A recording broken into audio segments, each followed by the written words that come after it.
Hello साथियों, welcome to Gurukul exam. आप सभी का स्वागत है साथियों आपके अपने चैनल गुरुकुल एग्जाम में। चलिए साथियों, आज के पहले शिफ्ट में जो प्रश्न पूछे गए थे उन प्रश्नों को आपको बताते हैं कि किन किन प्रश्नों को आज पूछा गया था।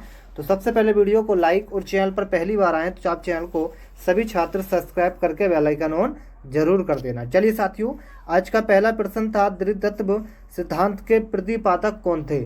तो द्वितत्व सिद्धांत के जो प्रतिपादक थे साथियों वो थे आपके स्पीयरमैन। कौन थे साथियों? स्पीयरमैन। तो आपका राइट आंसर था ऑप्शन नंबर ए, बिल्कुल सही आंसर। जब भी आपके एग्जाम में पूछा जाता है कि द्वितत्व सिद्धांत के प्रतिपादक कौन थे तो वो है साथियों स्पीयरमैन। ठीक है, चलिए आगे आपसे पूछा गया था, एक प्रश्न था कि मनोविज्ञान की प्रयोगशाला किस मनोविज्ञान ने स्थापित की है।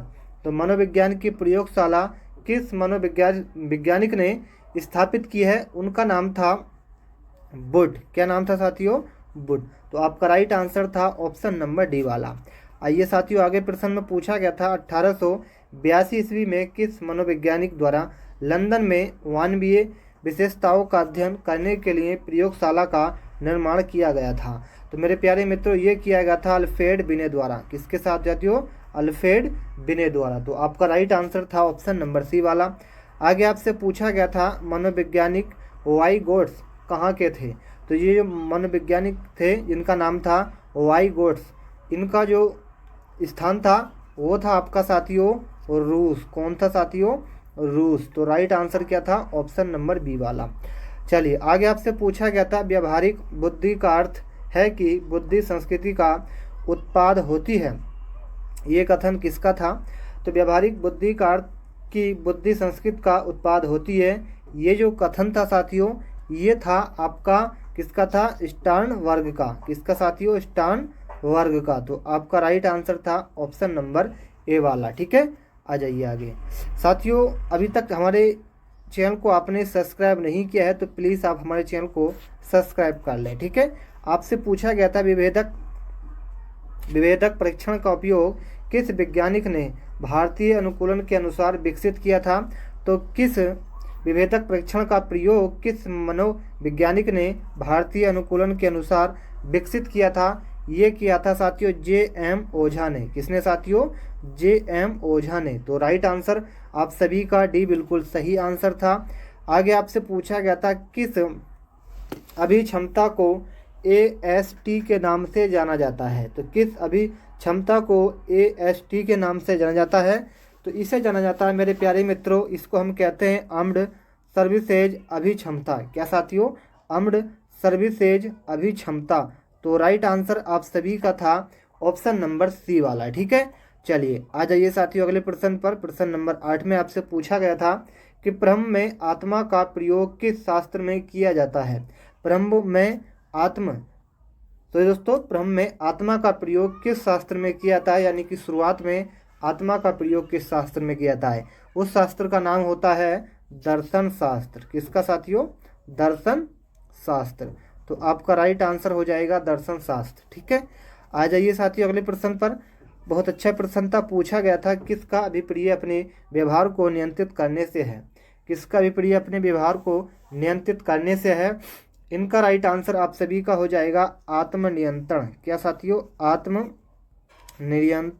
ठीक है, तो करेक्ट आंसर आत्मनियंत्रण हो जाएगा आपका सही आंसर। ठीक है, आ जाइए साथियों आगे पूछा गया था किसका तात्पर्य उन विशिष्ट तरीकों से है जिनके द्वारा व्यक्ति अपनी अनुभूतियों को व्यक्त करता है। बहुत अच्छा प्रश्न था। इस प्रश्न का राइट आंसर था आपका ऑप्शन नंबर डी वाला आत्म प्रबलन। क्या साथियों? आत्म प्रबलन। तो करेक्ट आंसर आपका डी था।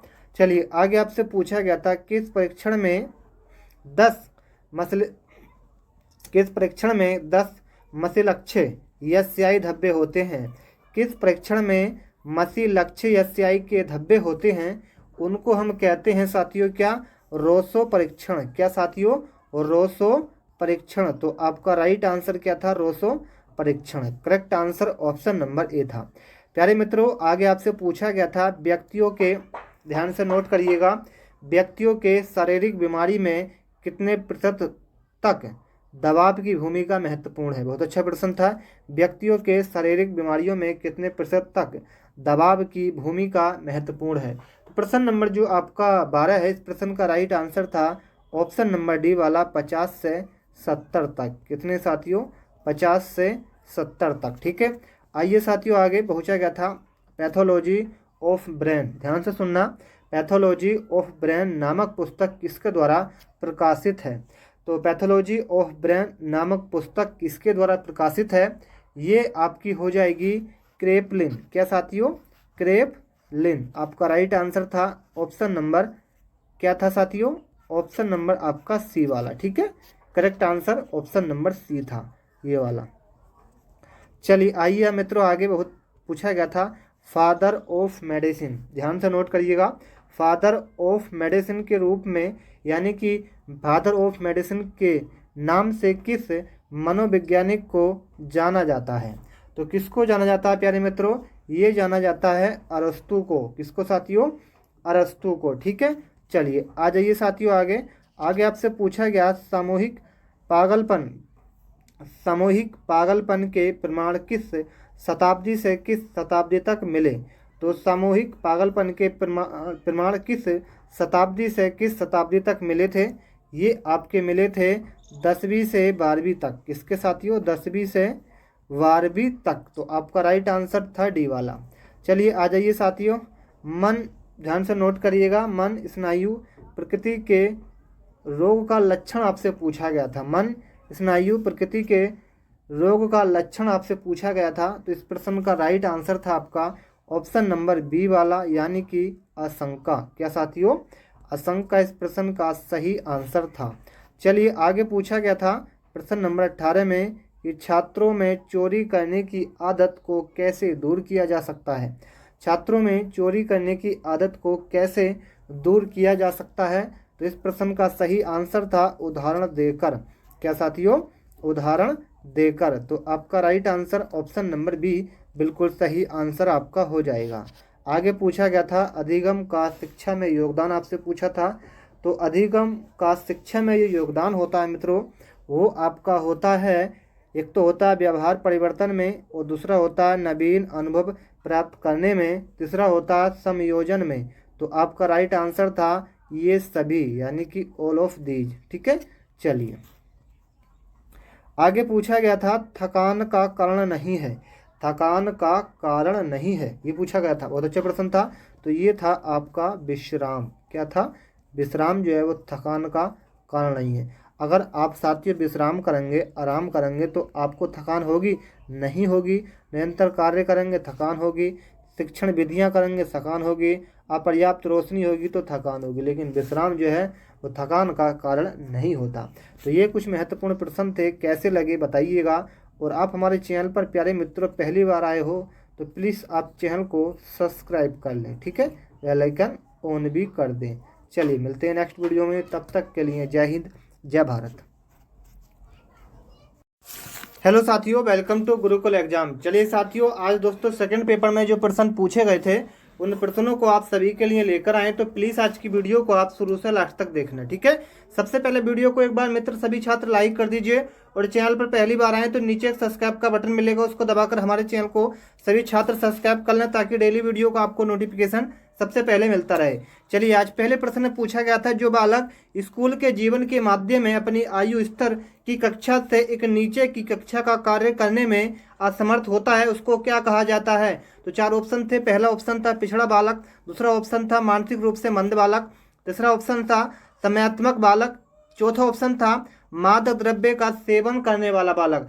तो जब साथियों जो बालक स्कूल के जीवन में माध्यम में अपनी आयु स्तर की कक्षा से एक नीचे की कक्षा में कार्य करता है, तो उसको हम मानसिक रूप से मंद बालक कहते हैं। क्या कहते हैं साथियों? मानसिक रूप से मंद बालक। ठीक है, चलिए आइए साथियों अगले प्रश्न पर। एक शिक्षक को स्कूल में प्रथम बार आए विशेष आवश्यकता वाले बच्चे के साथ क्या करना चाहिए? बहुत अच्छे प्रश्न है। एक शिक्षक यानी कि एक टीचर को स्कूल में प्रथम बार आए विशेष आवश्यकता वाले बच्चे के साथ क्या करना चाहिए? जब आप साथियों पहली बार स्कूल में जाएंगे तो एक अध्यापक आपके साथ आपके प्रति कैसा व्यवहार करेगा, इसके बारे में प्रश्न में पूछा गया है। तो प्रश्न का सही आंसर होगा बच्चे के अभिभावक से सहयोगी योजना की चर्चा के बारे में बातचीत करेंगे। ठीक है, तो करेक्ट आंसर आपका सी वाला हो जाएगा, नोट करते चलना। चलिए साथियों, हमने टेलीग्राम का लिंक आपको डिस्क्रिप्शन में दे दिया है। कोई छात्र इसकी पीडीएफ चाहता है तो लिंक आपको डिस्क्रिप्शन में मिलेगा, टेलीग्राम से जुड़ जाना और इस वीडियो की पीडीएफ को आप डाउनलोड कर लेना, ठीक है। चलिए आगे पूछा गया था, शैक्षिक भ्रमण अधिगम के लिए आवश्यक साधन क्यों है। बहुत अच्छा प्रश्न है। तो शैक्षिक भ्रमण अधिगम के लिए आवश्यक साधन क्यों है? क्योंकि भ्रमण के स्थान के प्राप्त ज्ञान क्या होता है? स्थायी होता है, स्थिर होता है। तो आपका राइट आंसर क्या हो जाएगा? डी वाला, ठीक है। आ जाइए अगले प्रश्न पर। पूछा गया, किसी बालक की वास्तविक आयु 8 वर्ष है। किसी बालक की वास्तविक आयु कितनी है? 8 वर्ष है और मानसिक आयु 12 वर्ष है, तो उसकी बुद्धि लब्धि कितनी होगी? यानी कि आपकी जो आयु है बच्चे की, बालक की आयु कितनी है? 8 वर्ष है, लेकिन उसकी मानसिक आयु कितनी है? 12 वर्ष है। तो उसकी बुद्ध लब्धि आपसे पूछी गई है, तो उसकी मेरे प्यारे मित्रों कितनी होगी? 150 होगी। तो आपका राइट आंसर ए, वो ऑप्शन नंबर डी हो जाएगा, ठीक है। आ जाइए मित्रों आगे।